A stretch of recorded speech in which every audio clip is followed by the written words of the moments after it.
Welcome back to Elfbait. This is Eli, and we're at day 11 of the Dungeons and Dragons 30-day challenge. Day 11's question is favorite adventure that you ran. Alright, I'm going to come out clean and say I don't think I've run a published adventure since Keep on the Borderlands. As a DM, I always like to make my own stuff up. Didn't have a lot of time.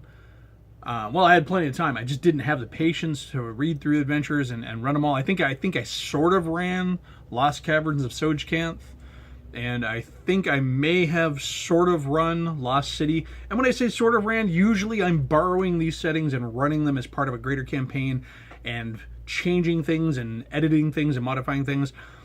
So I'm going to go, and this may be a cheat, but I'm going to talk about the favorite adventure that I ran as a homebrew scenario in one of my games. Now, this could have been a qualifier for last week's, or last day, or whatever. I'm filming them back to back on the same day, so the veil is broken. But the last question, which was craziest thing that happened in the game. So, it's hard for me to think in terms of adventures also, because most of my campaigns have been very open and freeform. So having specific adventures is not something that happens often. It's not like we're going to go to the temple of blah blah blah. Usually the temple of blah blah blah is part of this overarching storyline. So, but I can break it down into encounters and occurrences. So one of them that really stands out is a game that I was running at a comic shop, kind of in high school, in the second edition days, maybe post high school. It's a little hard to say, but it would have been around the time, I graduated high school. Got a chance to run a game at the local comic shop where we hung out after closing and played BattleTech and stuff anyway, so it was basically my second home. So the game that I was running at the time included a wizard, magic user, a cleric, a cavalier, and a demon slayer from the demons. I think it was actually Rolade. So I was still doing it before they went away. Did the demons series of box sets and books, and in there they had a demon slayer who is really a cool class. And so my friend Noel wanted to run that character class as a character, and he did. So we had Gary the wizard, Noel the demon slayer, and I'm going to give you the players' names because I, for the life of me, can't remember the characters' names. We had Garth the cavalier, and the guy playing the cleric, I gotta admit, I can't even remember his name. He was an add-on. He was a friend. He was a customer of the shop who found out we were playing D&D and asked to join later on.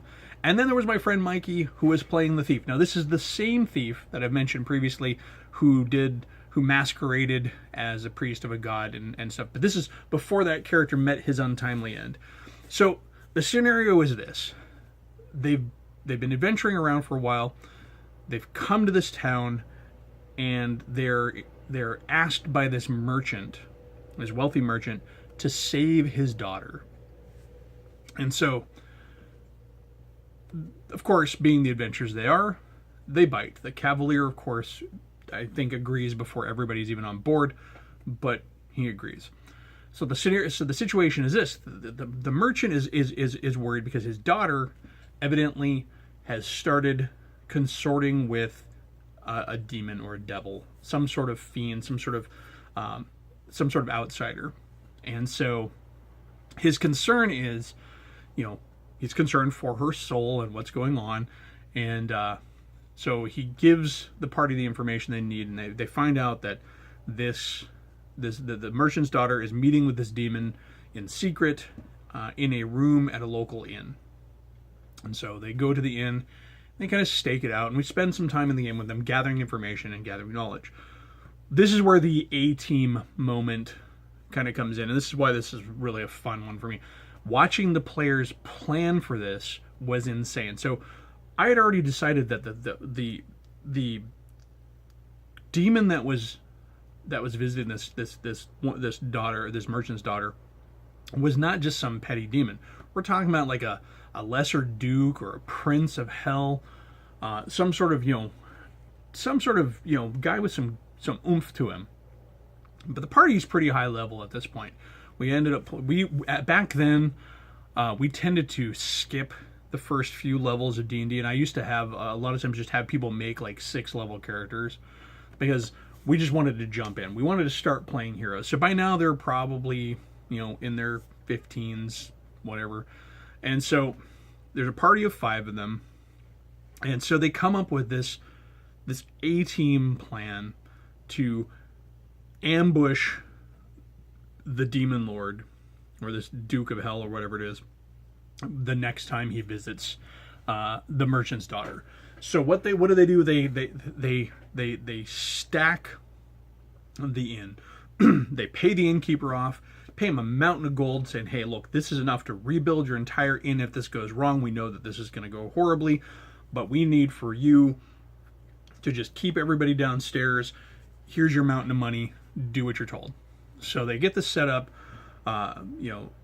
The wizard, he's got a summon water elemental spell he's going to do. So he stocks one of the closets, one of the service closets in the main hallway upstairs with purified water and all the components he needs to summon this water elemental in case they need some extra muscle to fight this demon lord. And so they kidnap the daughter and then, using a combination of magical disguise as well as the thief's just natural disguise ability, they put the thief in the bed in the room in the inn, disguised as the merchant's daughter. His job is going to be to distract the demon long enough for the rest of the ambush to happen. So the rest of the setup here is that the Cavalier himself is invisible.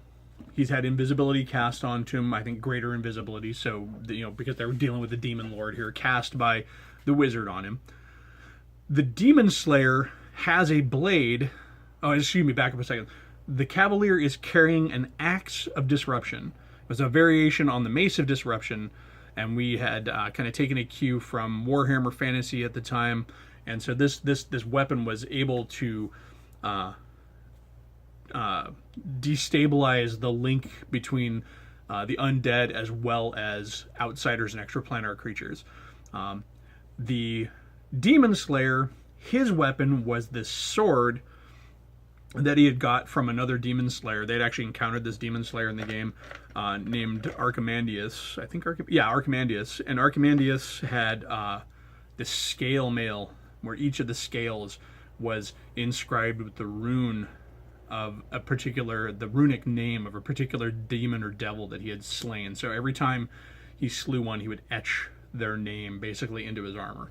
But he had fallen in one of the games, and he had passed his blade on to Noel's Demon Slayer. Well, the blade that he passed on to Noel's Demon Slayer was a bound demon.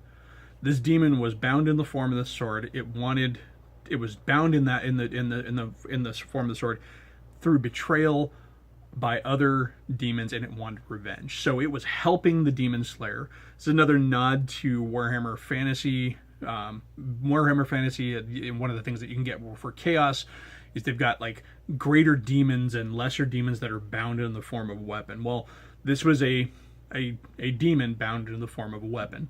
So that demon so the demon in the weapon had all of the abilities of its actual demon self that it could bestow upon the wielder. So Noel is also hidden in the room. He is invisible. So the Cavalier and the Demon Slayer are invisible in the room, and they're standing on the far side of the room where they will be behind the Demon Lord when he appears. They had done some scrying and some magical detective work to figure out that the demon appeared in the same place every night. He would dramatically appear at the foot of the bed where the merchant's daughter would be waiting for him. And so this was, they had it planned. And so the wizard was ready outside in the hall, because he's flimsy. He's a wizard. Even at high level, he's flimsy. So his plan was to stay back and let them see wait to see how the encounter went, and he would summon up his water elemental to come in and join the fight. So the thief is in bed. He's disguised as the merchant's daughter. He's got some pretty powerful backstabby assassin type weapons himself that he's got hidden under the sheets. But what nobody has actually been paying attention to is where the cleric is. So they all get ready. They're all in position.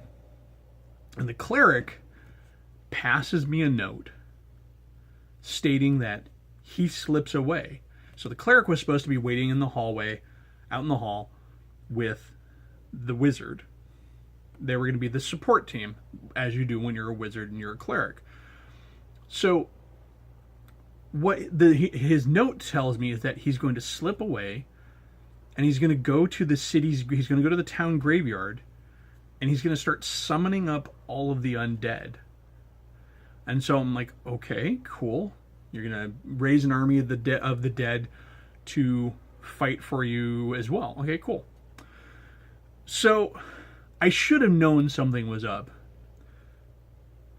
but we'll get to that in a moment.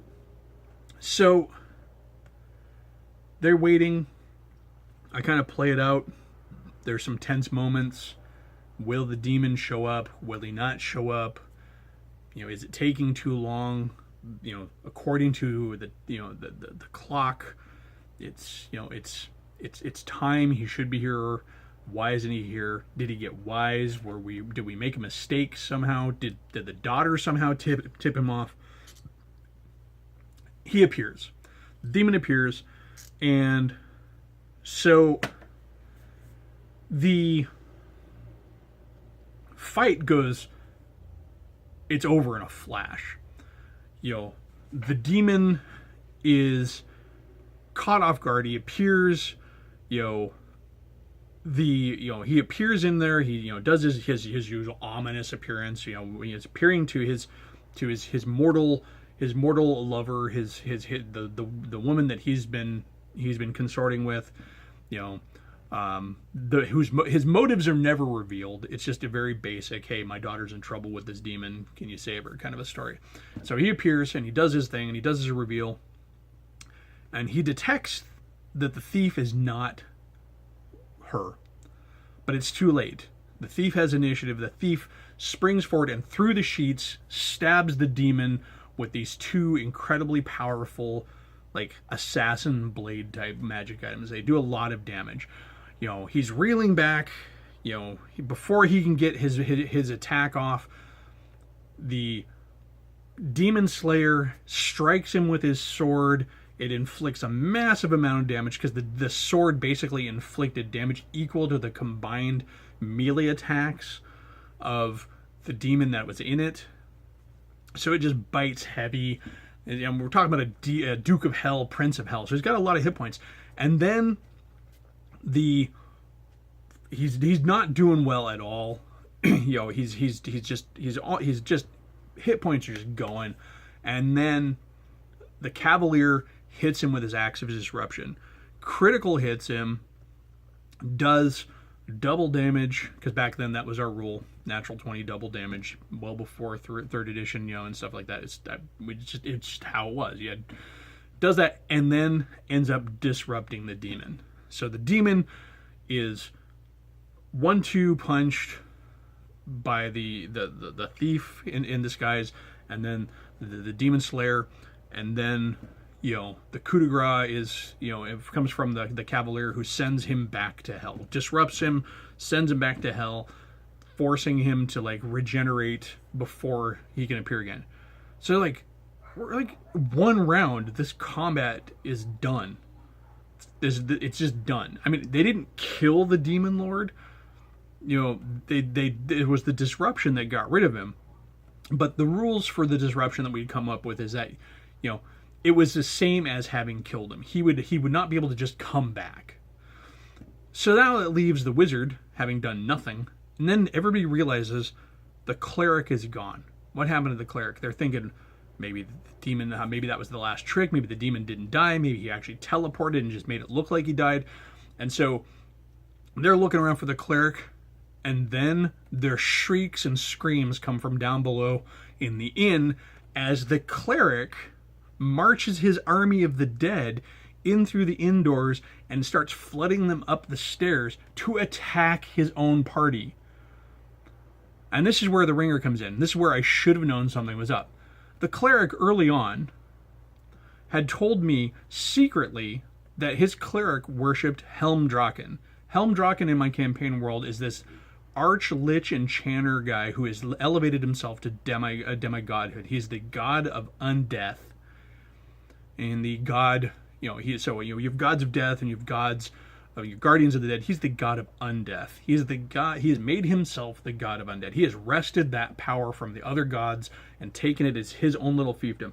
So the cleric was now a worshiper of the god of undeath. And he told this to me secretly, but had been masquerading as something else to the rest of the party. He has decided that he's going to try to turn the party into a grand sacrifice to Helmdrachen. He's going to kill the party and raise them from the dead as minions devoted to Helmdrachen. The fight doesn't go well for the cleric. He's got an army of the undead, but we've got a demon slayer with a demon sword. We've got a cavalier with an axe of disruption, which if it hits undead and if it hits undead, they have to save or completely be dissipated. The energy that binds them to life is dissipated. And then, as if that wasn't enough, because the cavalier and the cavalier's got his cavalier thing to do. He's and the demon slayer isn't quite sure what's going on. But the wizard, played by Gary, he's still got a water elemental in the hole. He's still got those casks of purified water tucked away in a closet in the hallway. He summons up that water elemental, and there's a free-for-all in the upstairs of this inn where there's water elementals just raging against these undead. Gary loses control of the water elemental, and the water elemental is now fighting what remains of the party. The cleric is dead now. The priest of Helmdrachen is toast. His gambit for gaining favor in the eyes of Helmdrachen, it's failed.